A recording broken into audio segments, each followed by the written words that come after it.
कोहे खड़े काके लागू पाए, बलिहारे गुरु आपने जिन गोविंद दियो मिलाए। कहता मैं तो उस व्यक्ति के बलिहार हूँ, उस व्यक्ति का मैं पुण्य मानता हूँ, उस व्यक्ति के प्रति मैं कृतज्ञ हूँ जिस व्यक्ति ने मेरे को गोविंद से मिलाया। इसे सदगुरु कबीर साहब हमेशा यही कहते हैं कि हमारे घर के अंदर जो हमारे माता पिता है, दोस्त है, मित्र है, रिश्तेदार है, वही हमें अच्छा रास्ता दिखाते हैं।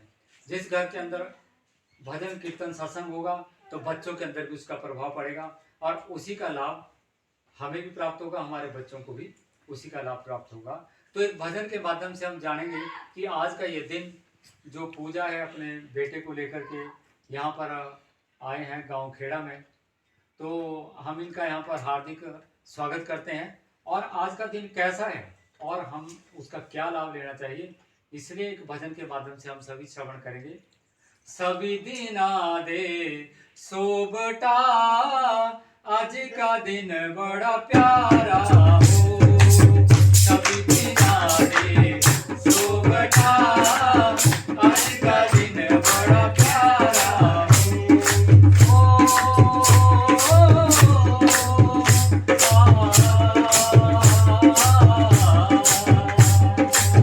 सभी दिना दे सोबटा आज का दिन बड़ा प्यारा हो, सभी दिना दे सोबटा आज का दिन बड़ा प्यारा हो, सभी दिना दे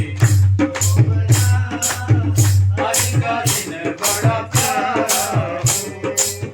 सत्संग भजन करो सब मिलियो, सत्संग भजन करो सब मिलियो, सेवा करते सब रली मिलियो, सेवा करते सब रली मिलियो, सतनाम प्रचारा हो, सतनाम प्रचारा हो। सभी दिना दे सोबटा आज का दिन बड़ा प्यारा हो, सभी दिना दे सोबटा आज का दिन बड़ा प्यारा हो। हिंदू मुस्लिम सिख ईसाई, हिंदू मुस्लिम सिख ईसाई, ऊंच नीच सब दूर भगाई, ऊंच नीच सब दूर भगाई, गुण गाओ जग सारा हो, सभी दिना दे सोबटा आज का दिन बड़ा प्यारा हो, सभी दिना दे सोबटा आज का दिन बड़ा प्यारा हो।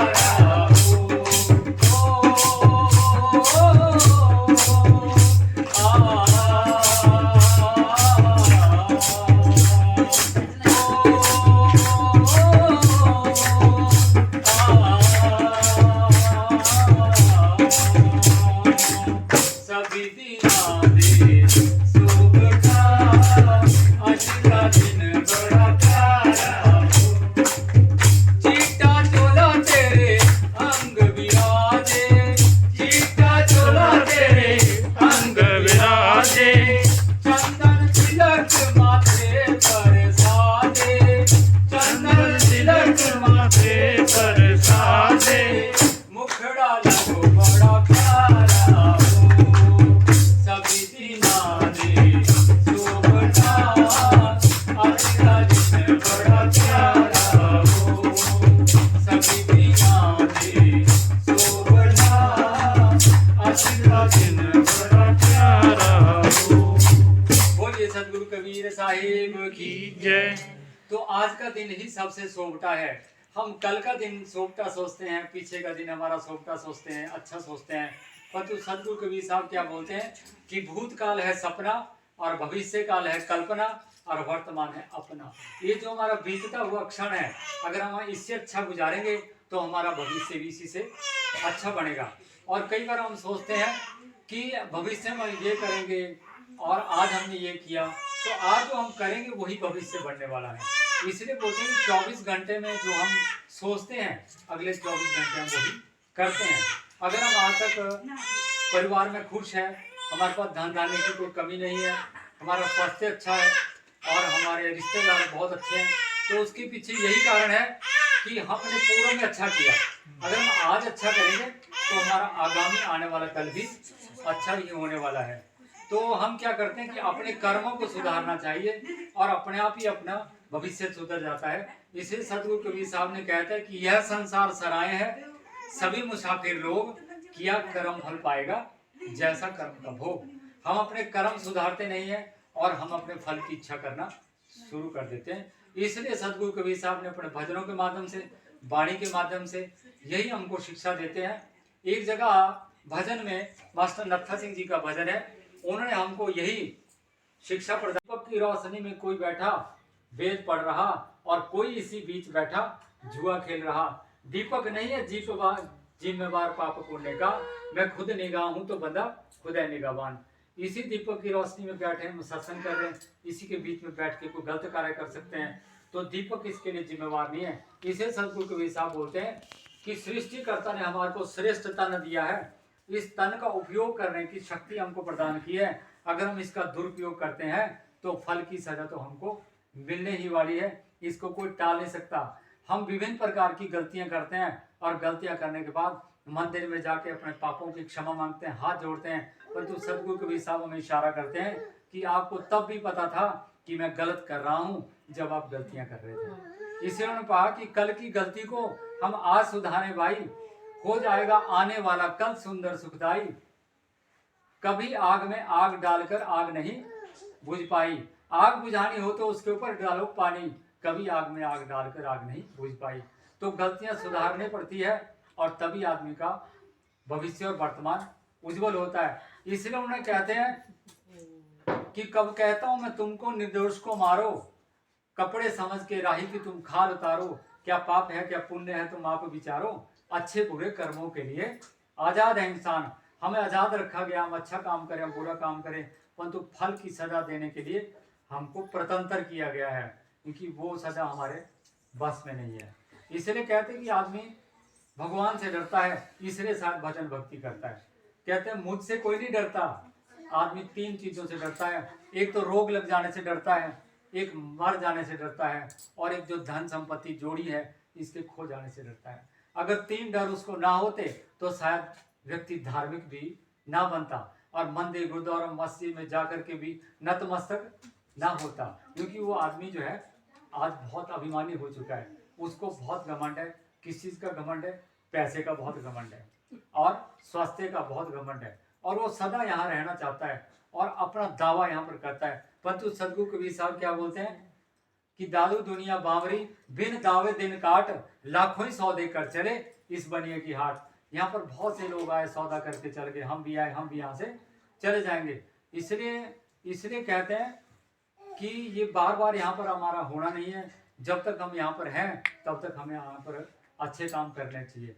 अब डरते किससे? इसीलिए इस भजन में कहा गया है कि आज आदमी मेरे नाम से डरता ही कहाँ है, जो डूबना चाहता है वह उभरता ही कहाँ है, खुद नेक का मालिक बने नुकसान का भगवान। कहता नेक का तो खुद मालिक बन जाता है और नुकसान हो जाए तो भगवान का नाम लगा देता है।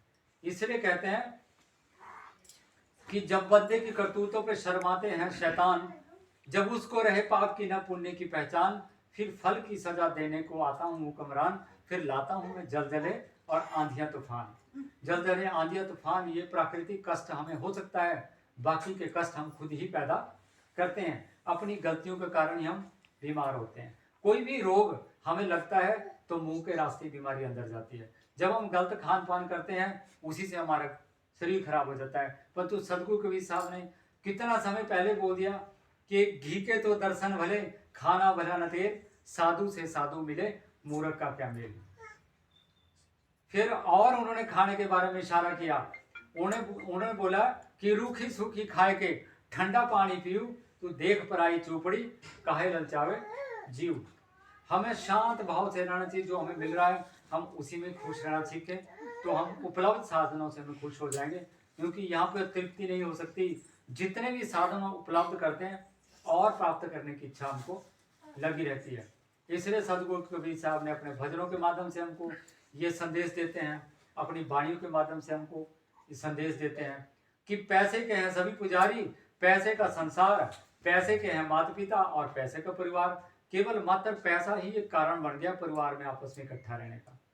इसलिए कहते हैं भी जिधर भी जाओ सदा आ रही है पैसा, इस पैसे के लिए हो रहा है अत्याचार एक ऐसा, एक दीदी कत्ल करे भैया को, खुद को बरखुरदार, भाई बहन को मारने के लिए तैयार हो जाता है सिर्फ पैसा और संपत्ति के कारण से।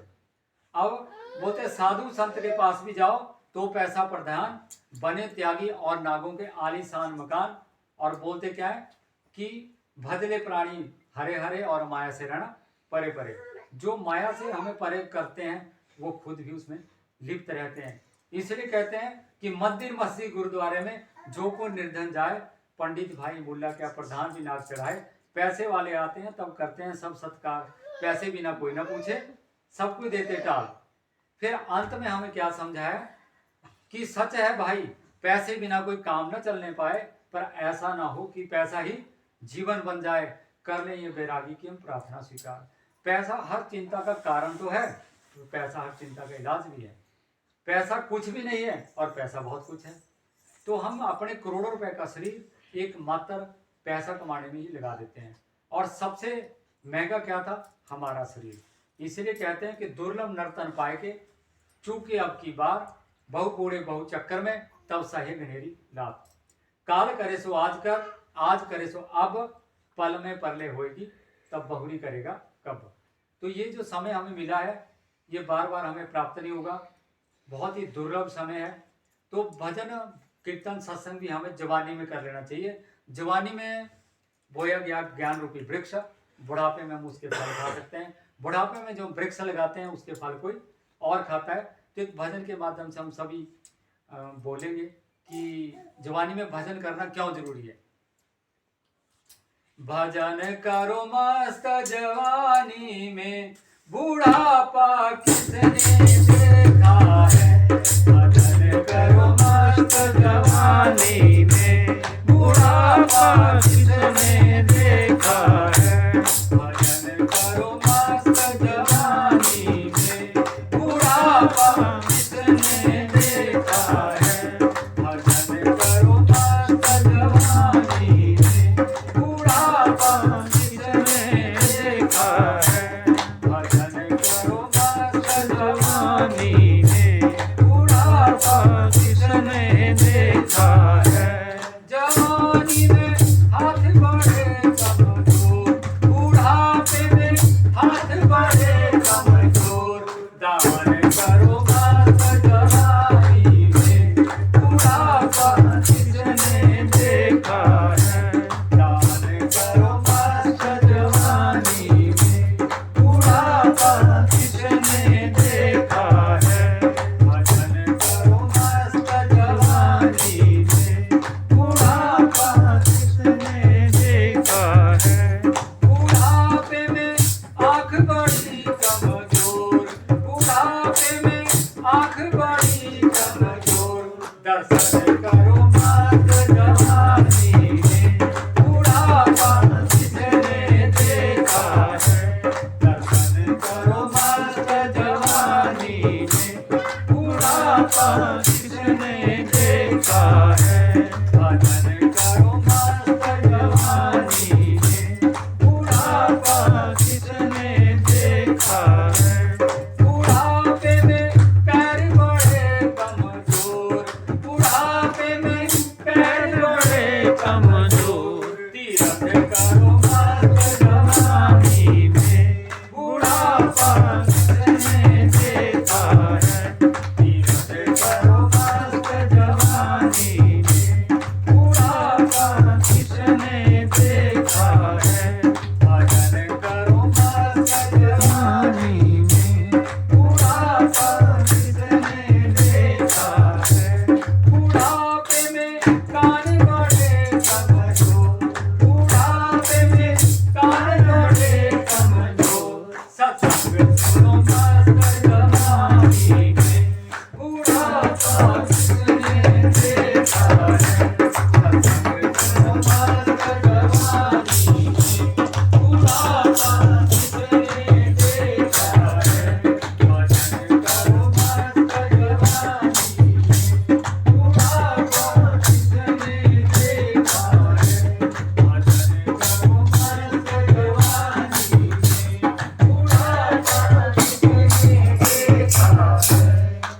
सदगुरुदेव की जय। तो भजन कीर्तन सत्संग भी हम जवानी में ही करने की है और हम इसको बुढ़ापे के लिए रख लेते हैं।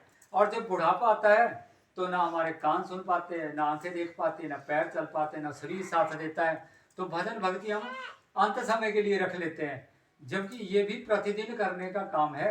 सदगुरु कबीर साहब इसीलिए अपनी वाणियों से हमें समझाते हैं कि जागर सत्संग नहीं और संत नहीं मेहमाना, ताघर जम की नगरी जानो, सांझ भय शमशाना।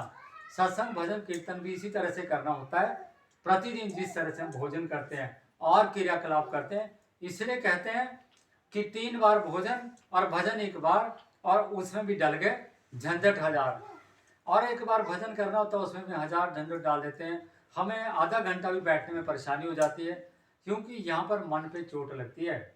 और सदगुरु कबीर साहब ने कहा कि मन का कहा न मानिए, ये मन है पक्का भूत, ले डूबे समुद्र में और हाथ से जाए छूट। इस मन की इच्छाएं पूरी करते करते हमारा जीवन खत्म हो जाता है और अपनी अंतरात्मा के लिए, धार्मिकता के लिए हम कुछ भी नहीं कर पाते। और अंत समय जब आता है, जब कष्ट दुख हमें पहुंचता है, तो हमारी अंतरात्मा कटोचती है कि हमने धर्म के कार्य नहीं करे, हमने तीर्थ नहीं करा, हम सत्संग में नहीं गए, संतों के नजदीक नहीं बैठे। तो सत्संग हमें देती क्या है?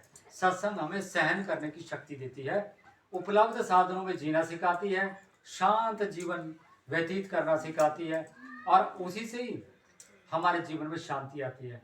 हम ये सोचते हैं कि जितना हम धन उपार्जन कर लेंगे, कोठी बंगले जोड़ लेंगे और बहुत ज़्यादा साधन संपत्ति हो जाएंगे, इससे हमें सुख तो मिल जाएगा, परंतु हमको इससे चैन प्राप्त नहीं होगा। तो चैन तो हमें भजन कीर्तन सत्संग से ही प्राप्त होगा। तो एक भजन के माध्यम से हम सभी मिलकर गाएंगे। क्या हाल कहूँ अपने घर का, सुख तो है लेकिन चैन कहाँ, सुख तो है लेकिन चैन कहाँ। क्या हाल कहूँ अपने घर का, क्या हाल कहूँ अपने घर का, सुख तो है लेकिन चैन कहाँ, सुख तो है लेकिन चैन कहाँ। घर में बीवी और बच्चे हैं, घर में बीवी और बच्चे हैं, नौकर भी अच्छे अच्छे हैं, नौकर भी अच्छे अच्छे हैं। मौजों के भरे समुंदर है, मौजों के भरे समुंदर है, सुख तो है लेकिन चैन कहाँ, सुख तो है लेकिन चैन कहाँ। क्या हाल कहूँ अपने घर का, क्या हाल कहूँ अपने घर का, सुख तो है लेकिन चैन कहाँ, सुख तो है लेकिन चैन कहाँ। ऐसा इस भजन में इसलिए कहा गया है कि सुख हमें मिलता है, समृद्धि हमें मिलती है पैसे से, और घर से हमें सुविधा मिलती है, आराम मिलता है, परंतु चैन नहीं मिलता। चैन हमें भजन कीर्तन सत्संग धार्मिकता से ही मिलता है। जब हम अपने विचारों का शोधन करते हैं, तो जो भी हमारे पास साधन उपलब्ध होते हैं, हम उसी में ही जीना सीख जाते हैं। और जीना सीखने की कला का नाम ही सत्संग है। जब आप जीना सीख गए, तो हर स्थिति को आप सुख में बना लेंगे। एक व्यक्ति दुख को भी सुख बना लेता है, एक व्यक्ति सुख को भी दुख बना देता है। इसलिए कहते हैं भोजन भी अच्छे मिलते हैं, भोजन भी अच्छे मिलते हैं, बिजली के पंखे चलते हैं, बिजली के पंखे चलते हैं। टीवी फ्रिज और हर बस में, टीवी फ्रिज और हर बस में, सुख तो है लेकिन चैन कहाँ, सुख तो है लेकिन चैन कहाँ। क्या हाल कहूँ अपने घर का, क्या हाल कहूँ अपने घर का, सुख तो है लेकिन चैन कहाँ, सुख तो है लेकिन चैन कहाँ, सुख तो है लेकिन चैन कहाँ। अब चैन क्यों नहीं है हमें? उसका सबसे बड़ा कारण है कि हम सुबह से लेकर शाम तक सिर्फ संपत्ति इकट्ठा करने में लगे हुए हैं, अपने कार्य में लगे हुए हैं, जो हमारी ज़रूरतें हैं उसको पूरा करने में लगे हुए हैं, और वो हमारे लिए आवश्यक भी है। परंतु आवश्यकता से ज़्यादा जब हम किसी चीज़ को जोड़ लेते हैं, उस व्यक्ति को धनी कहा जाता है। तो हमें धनी होने की आवश्यकता नहीं है, हम दरिद्र नहीं होने चाहिए, हमारे अंदर गरीबी नहीं होनी चाहिए। यानी कि आवश्यकता के अनुसार हमारे पास सब साधन उपलब्ध होने चाहिए। इसलिए कहते हैं कि हम क्यों परेशान हैं। नशा चढ़ा है बढ़ते हुए धन का, नशा चढ़ा है बढ़ते हुए धन का, उस पर है जोश जवानी का, उस पर है जोश जवानी का। इस माया वाले दफ्तर में, इस माया वाले दफ्तर में सुख तो है लेकिन चैन कहाँ, सुख तो है लेकिन चैन कहाँ। क्या हाल कहूँ अपने घर का, क्या हाल कहूँ अपने घर का, सुख तो है लेकिन चैन कहाँ, सुख तो है लेकिन चैन कहाँ, सुख तो है लेकिन चैन कहाँ, सुख तो है लेकिन चैन कहाँ। अब सदगुरु कबीर साहब और संत लोग क्या इशारा करते हैं कि अगर आप गुरु की शरण में नहीं आएंगे, आप धार्मिकता को नहीं मानेंगे, भजन कीर्तन सत्संग में नहीं बैठेंगे, तो ऐसा नहीं है कि आप सुखी नहीं रहेंगे। आपके पास किसी तरह चीज की कोई कमी नहीं रहेगी।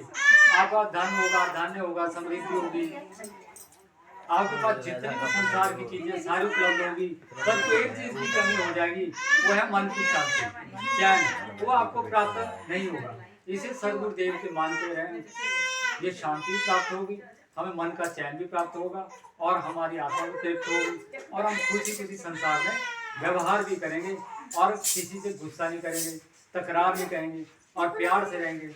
रिश्तेदारी में भी हम बड़े ढंग से व्यवहार करेंगे। इसलिए कहते हैं जब अपने ही घट में सब कुछ है, जब अपने ही घट में सब कुछ है, तब ढूंढ रहे हम आज कहाँ, तब ढूंढ रहे हम आज कहाँ। कहे ही रम बिन सतगुरु माने, कहे ही रम बिन सतगुरु माने, सुख तो है लेकिन चैन कहाँ, सुख तो है लेकिन चैन कहाँ। क्या हाल कहूँ अपने घर का, क्या हाल कहूँ अपने घर का, सुख तो है लेकिन चैन कहाँ, सुख तो है लेकिन चैन कहाँ, सुख तो है लेकिन चैन कहाँ। बोलिए सद्गुरुदेव की जय। तो अब हम ढूंढे कहाँ, जब हम भजन कीर्तन में आ गए, धार्मिक बन गए, सत्संगी बन गए, फिर भी हम कहीं ना कहीं ब्रह्मजाल में आ जाते हैं। किसको माने किसको ना माने, क्या ठीक है क्या गलत है। और इसलिए सदगुरु कबीर साहब ने क्या इशारा किया कि सबको जानो, सबको मानो, सबका लीजिए नाम, और हाँ जी करते रहिए, रहिए अपने ठाम। बोलते सारे परिवार, विभिन्न मत पंथ, विभिन्न जातियाँ, विभिन्न धर्म, विभिन्न संप्रदाय, हमें सबका आदर करते हुए चलना है, और इस संसार में व्यवहार करते करते हमें अपना भी उत्थान साथ में करते चलना है, और दूसरों के लिए हमने प्रेरणा बनना है। कई बार हम क्या करते हैं कि अपने को श्रेष्ठ मान लेते हैं ज्ञानवश या अभिमानवश, और उससे हमारे अंदर अभिमान आ जाता है, और हम दूसरे की बात सुनने को तैयार नहीं होते। इसलिए सदगुरु कबीर साहब ने अपनी वाणियों में हमें इशारा किया है। बोले एक ने सुनी एक ने मानी, कहे कबीर सोहे दोहे ज्ञानी। एक बात को सुन ले, दूसरा मान ले। इसलिए उन्होंने ये भी कहा है कि जहाँ पर कदर ना हो, वहाँ पर सत्संग भजन कीर्तन का फायदा भी नहीं है, क्योंकि भजन कीर्तन सत्संग भी वहीं किया जा सकता है जहाँ सुनने वाले लोग हो।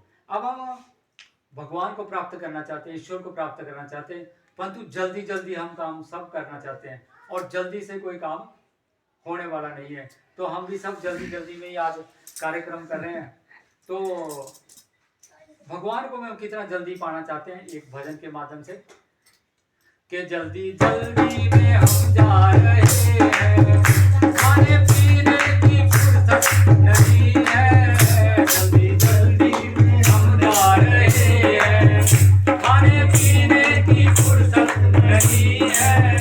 रोटी रोटी के चक्कर में रोजी रोटी के चक्कर में सारे सारे उठाने की फुर्सत नहीं है, जल्दी जल्दी में हम जा रहे हैं, खाने पीने की फुर्सत नहीं है, जल्दी जल्दी में हम जा रहे हैं। कितनी जल्दी कि हर जल्दी जल्दी हमें सब कुछ करवा दो, हमारे पास समय की बहुत दिक्कत है।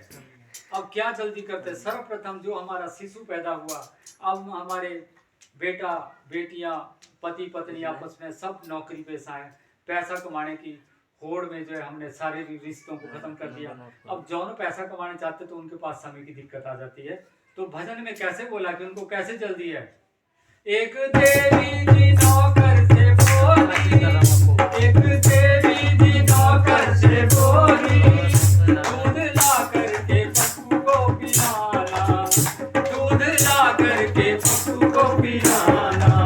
ओ मुझे दफ्तर में जाने की जल्दी, मुझे दफ्तर में जाने की जल्दी, दूध पिलाने की फुर्सत नहीं है, जल्दी जल्दी में हम जा रहे हैं, खाने पीने की फुर्सत नहीं है, जल्दी जल्दी।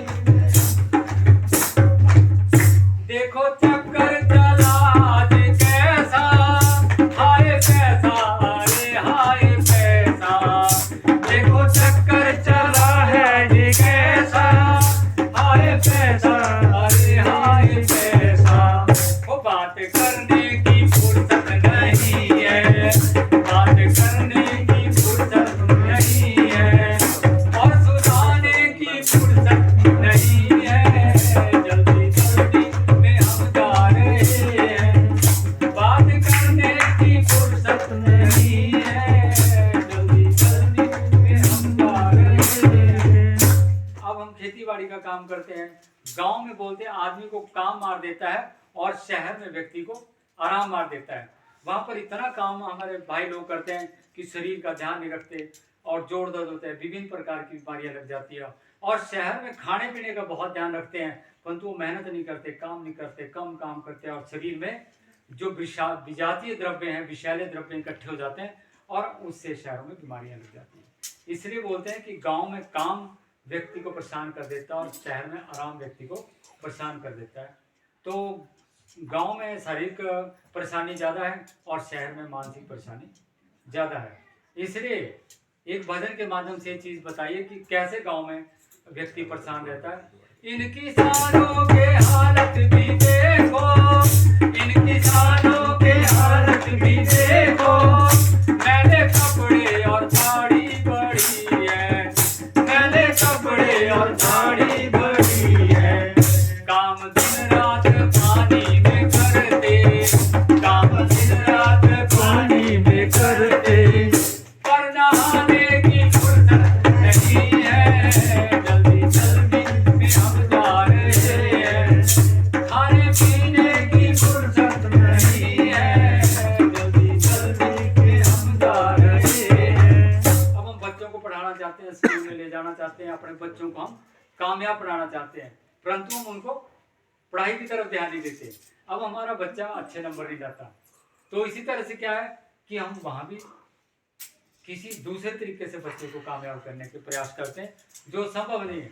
इसलिए अंत में फिर मास्टर जी भी क्या शिक्षा देते हैं, मास्टर नंदलाल बच्चों से बोले, कोई गाइड और कुंजी मंगा लो, मास्टर नंदलाल बच्चों से बोले, कोई गाइड और कुंजी मंगा लो, समय इम्तिहान का आ गया है, समय इम्तिहान का आ गया है, अब पढ़ाने की फुर्सत नहीं है, जल्दी जल्दी में हम जा रहे हैं, खाने पीने की फुर्सत नहीं है, जल्दी जल्दी में हम जा रहे हैं।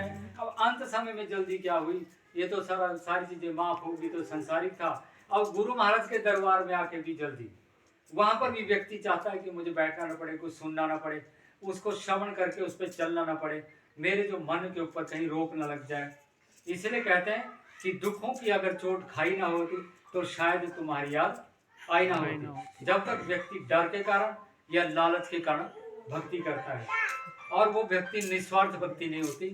निस्वार्थ भक्ति वही होती है सार्थक, जो आप अपनी इच्छा से करते हैं और खुशी खुशी जो भक्ति करते हैं, भजन कीर्तन सत्संग करते हैं, उसका हमें पूर्ण लाभ प्राप्त होता है। जहाँ पर हम कोई ना कोई कारण ढूंढ के करते हैं तो उससे हमें पूर्ण लाभ प्राप्त नहीं होता है। इसलिए क्या बोलते हैं, सत्संग के भजन के माध्यम से हमको अंत में समझाया गया, कहे सतगुरु से मुझको मिला दो, सीधा सतगुरु के दर्शन करा दो। कहे सतगुरु से मुझको मिला दो, सीधा ईश्वर के दर्शन करा दो। योग संध्या समाधि और आसन, योग संध्या समाधि और आसन, अब लगाने की फुर्सत नहीं है, जल्दी जल्दी में हम जा रहे हैं। खाने पीने की फुर्सत नहीं है, जल्दी जल्दी में हम जा रहे हैं। बोले सतगुरुदेव की जय। तो हर काम को जल्दी जल्दी करना चाहते हैं, भजन कीर्तन सत्संग भी हमने जल्दी जल्दी किया और आप सभी ने बड़ा साथ दिया, और आज का ये समय हमें याद रहेगा और स्वर्ण अक्षरों में ये चीज लिखी जाएगी कि हमने दिन के अंदर ये भजन कीर्तन सत्संग आपने किया और बड़े प्यार से आपने श्रवण किया।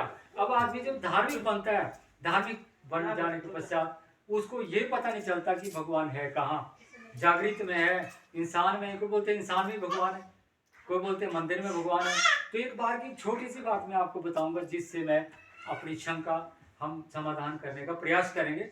एक बार एक भगत थे और वो मंदिर में गणेश जी की मूर्ति के आगे उन्होंने जाकर के लड्डू प्रसाद के रूप में चढ़ाया। थोड़ी देर में वो क्या देखते हैं कि वो लड्डू जो आधा रह गया। हम चमत्कार पे विश्वास करते हैं, अंधभक्ति पर विश्वास करते हैं, और जो साक्षात भक्ति है उस पर हम विश्वास कम करते हैं। जिसमें हमारे को कोई साफ सुथरा बताए वहाँ हम विश्वास नहीं करते, और जहाँ कोई हमारे को चमत्कार कर दे उस पर हम जल्दी विश्वास करते हैं। तो उन्होंने देखा है लड्डू आधा रह गया, ये आधा लड्डू मेरा गया कहाँ। भी आप तो भगवान को भोग लग गया और भगवान ने अपना प्रसाद खा लिया, और मैं अब क्या करूँगा। कहते आज के बाद मैं तो भगवान सबको बताऊंगा कि भगवान ने प्रसाद खा लिया। थोड़ी देर में शंका पैदा होगी, विश्वास डोल गया। अब वो बोलने लगा, कहते पहले देख तो लूं ये प्रसाद खाया किसने। एक आंख बंद की एक आंख खुली रखी तो क्या देखता है कि चूहा आके और वो प्रसाद खा रहे भगवान गणेश का। अब मन में शंका पैदा हुई कि जो इनका जो मूषक है भगवान गणेश का, वो आकर के प्रसाद खा रहा है और मेरा प्रसाद इसलिए आधा रह गया। पर मन में शंका पैदा हो गई कि जब ये मूर्ति अपने प्रसाद की रक्षा नहीं कर सकी तो ये मेरी रक्षा क्या करेगी, मेरे को संसार सागर से पार लेके कैसे जाएगी। आज के बाद तो मैं इस चूहे की पूजा करूंगा, ये जीता जागता जीव तो है। इसीलिए बोलते हैं सदगुरु के साहब बोलते हैं कि हम जड़ की पूजा करते हैं और चेतन को भूल जाते हैं। परंतु पूजा करने वाला कौन है, वो तो चेतन है, वो तो जागृत है, वो तो सर्व के अंदर विराजमान है। असली शक्ति तो वही है जो किसी की पूजा करता है। तो चूहे की पूजा करनी शुरू कर दी। जैसे एक दिन बिल्ली चूहे को पड़ गई, उसने बोला मेरे भगवान को तो बिल्ली खा गई, तो बिल्ली की पूजा करनी शुरू कर दी। लोग बोलने लगे ये बिल्लियों की पूजा करनी शुरू कर दी। बिल्ली को एक दिन कुत्ते ने डरा दिया, अब वो कुत्ते की पूजा करना शुरू कर दी। अब वो लोग हंसने लगे कि कुत्ते बिल्लियों की तो पूजा करते। चला तो मैं मंदिर से था, परंतु मैं पहुंचा यहाँ पर कि इसी में भगवान है, तो मैं इनकी पूजा करनी शुरू कर दी। एक दिन क्या हुआ कि घर में उनके पत्नी खाना बना रही थी और कुत्ता जो है रोटियां ले जाने लगा। उसने उठा करके बेलन मारा और कुत्ता भाग गया। बोला मेरे भगवान को तो मेरी पत्नी ने मार भगाया, इसका मतलब मेरे घर में तो मेरी पत्नी मेरे 20 बच्चे भगवान के रूप में बैठे हैं। मैं कहाँ खोया था, मेरे घर में मेरा भगवान बैठा है, मेरी पत्नी मेरे बच्चे, क्यों ना मैं इनकी पूजा करूं। क्यों मैं सारा दिन इनके लिए मेहनत करता हूँ, पूरा जीवन इनके लिए मैं लगा देता हूँ, खपा देता हूँ। तो पत्नी की पूजा करनी शुरू कर दी, बच्चों की पूजा करनी शुरू कर दी। और वो हंसने लगे कि आप मंदिर में जाके पूजा करिए, आप हमारी पूजा करके क्या मिलेगा। कहते जी आप जीता जागते इंसान हैं, और जब भी मुझे कोई दुख क्लेश आएगा आप ही मेरी रक्षा करेंगे, इसलिए आप ही मेरे भगवान हैं, मेरा परिवार ही मेरा भगवान है। और ये सच्चाई भी है, कोई जागृति व्यक्ति हमें अच्छी जगह पहुंचाएगा। और एक दिन गुस्सा हुआ अपनी पत्नी को किसी बात के लिए, और जैसे गुस्सा हुआ कोने में जाकर के बैठ गई। ओहो, बोला मैं तो अपनी पत्नी को भी डरा दिया, मैं आज तक कहाँ खोया था। कहता सबसे बड़ा भगवान तो मैं खुद हूँ, मैं कहाँ भगवान खोजने गया था। इसलिए सदगुरु कबीर साहब ने कहा कि घट ही में अविनाशी साधो, घट ही में अविनाशी, नहीं पाताल, नहीं स्वर्ग लोक में, नहीं सागर राशि। हमारे अंदर ही वो शक्ति विराजमान है, हम ही सब सर्वशक्तिमान है, इंसान ही श्रेष्ठ है। हमारे समक्ष दिखते हुए हमारे माता पिता, दोस्त मित्र, रिश्तेदार, पति पत्नी, भाई, यही भगवान का दूसरा रूप है। इसलिए सदगुरु कबीर साहब की वाणियों में आता है कि है सामने उसे जुदा कहते हैं, पीठ पीछे है जो उसे खुदा कहते हैं। कहते जो देखा नहीं उसको तो आप भगवान मान रहे हैं, जो आपके सामने भगवान के रूप में अपने दोस्त मित्र, रिश्तेदार, पति पत्नी, बच्चे, जो मरते दम तक आपकी रक्षा करेंगे, समय पर आपका सहयोग करेंगे, पैसे से आपका सहयोग करेंगे, आपकी सेवा करेंगे, आप उनको भगवान मानने को तैयार नहीं है। तो अपने पत्नी, बच्चे, परिवार, रिश्तेदारों को भगवान का रूप मानते हुए इनसे हमें प्यार से रहना चाहिए, तकरार से नहीं रहना चाहिए, लड़ाई झगड़ा नहीं करना चाहिए। सत्संग हमें यही शिक्षा देती है कि जितना हम प्यार से रहेंगे घर स्वर्ग बन जाएगा। और स्वर्ग का मतलब होता है सुवर्ग, जहाँ अच्छे लोग रहते हो उसी का नाम स्वर्ग है। ये धरती पर ही स्वर्ग है। और नर्क किसको बोलते हैं? नर्क का मतलब होता है जहाँ जिस नर्क के पास जाने को दिल ना करे, राक्षस रूपी व्यक्ति जहाँ रहते हैं वो नर्क हो गया। और जहाँ सज्जन पुरुष रहते हैं स्वर्ग हो गया। अब बोलते हैं मोक्ष है, मोक्ष तो बहुत मुश्किल है पाना। बोलते हैं मोक्ष, सदगुरु कबीर साहब बोलते हैं मोक्ष पाना सबसे आसान है। मोक्ष का मतलब होता है छोड़ना। इन सब के प्रति आपको अंदर से छोड़ के रखना है और बाहर से इनको अपना के रखना है, आपका मोक्ष हो गया। अगर आप इनके मोह में पड़ गए तो मोह हो गया आपको, अगर आपने इनका मोह छोड़ दिया तो आपका मोक्ष हो गया। सदगुरु कबीर साहब सबसे ही आसान तरीका बातें हैं कि परिवार में रहते हुए भी इनसे मोह नहीं करना, इनसे मोक्ष करना, इनसे थोड़ी सी, क्योंकि अंदरूनी तरफ हम आए हैं संसार में, अकेले आए हैं संसार में और अकेले ही हमको जाना है और इस जीवन का आनंद लेना है, इस जीवन से तंग नहीं होना। इसलिए सदगुरु कबीर साहब अपनी वाणी में बार बार हमें यही समझाते हैं, भजनों से भी सुनाते हैं कि मन की तरंग मार लो बस हो गया भजन, मन की तरंग मार लो बस हो गया भजन, आदत बुरी सुधार लो, आदत बुरी सुधार लो बस हो गया भजन, मन की तरंग मार लो बस हो गया भजन, मन की तरंग मार लो बस हो गया भजन।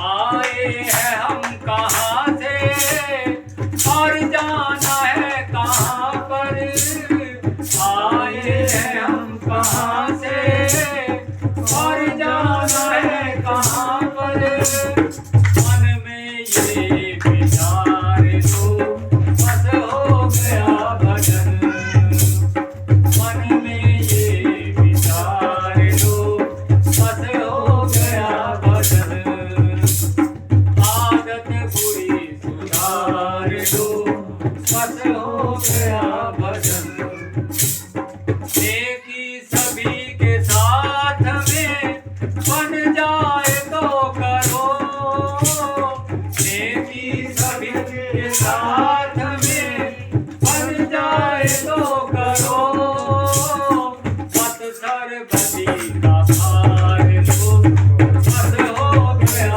भजन, मत सरबती का भार लो बस हो गया भजन।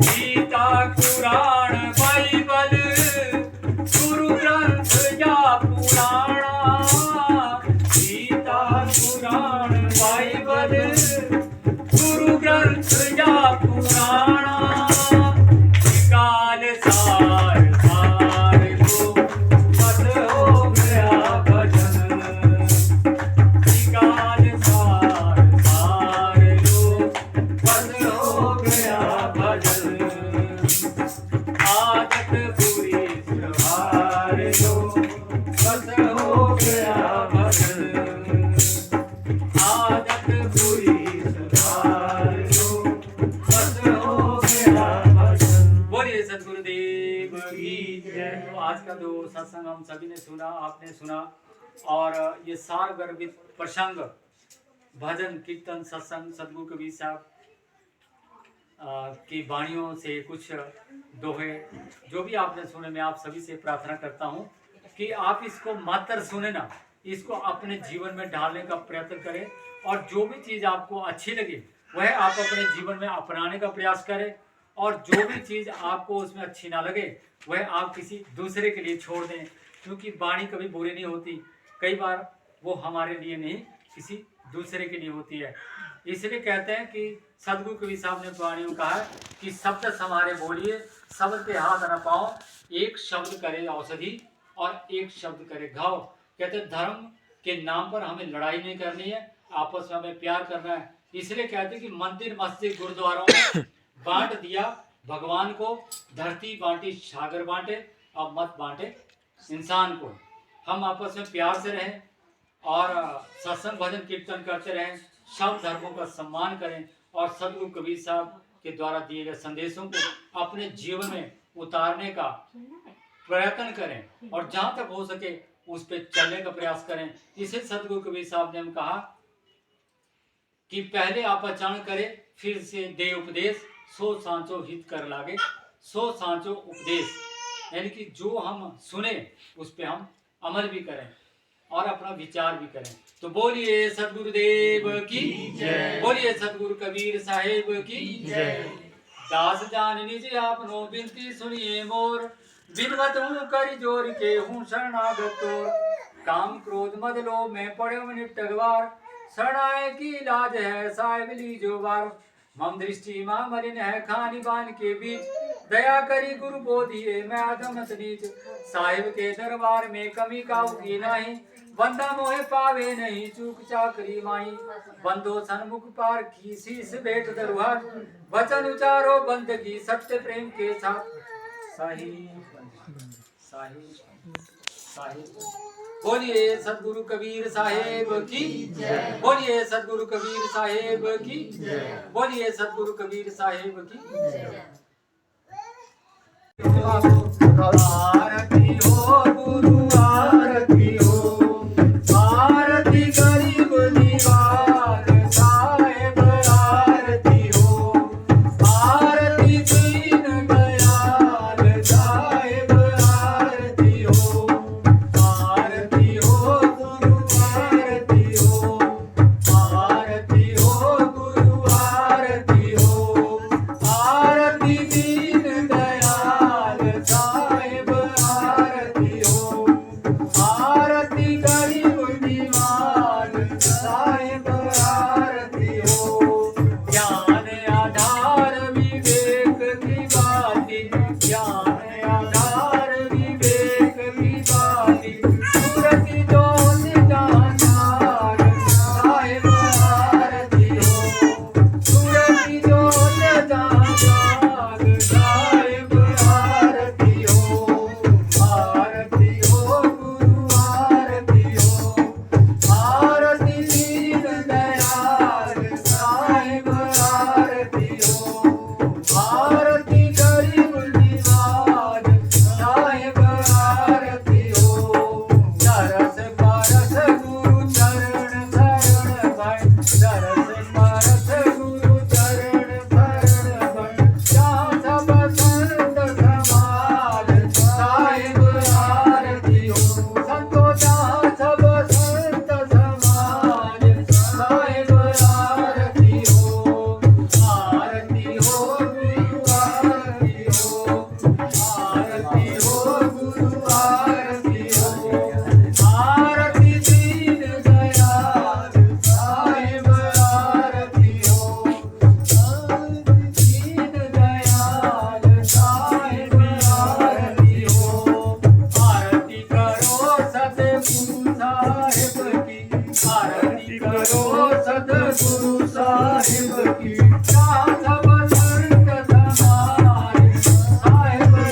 साहेब की जय। बोलिए सदगुरु कबीर साहेब की जय। बोलिए आज के आनंद की जय।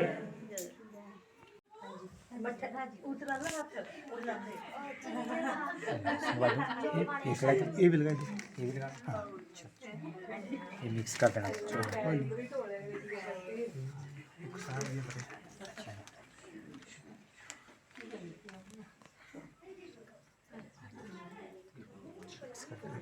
लीजिए, हाँ जी, मिक्स बना देना।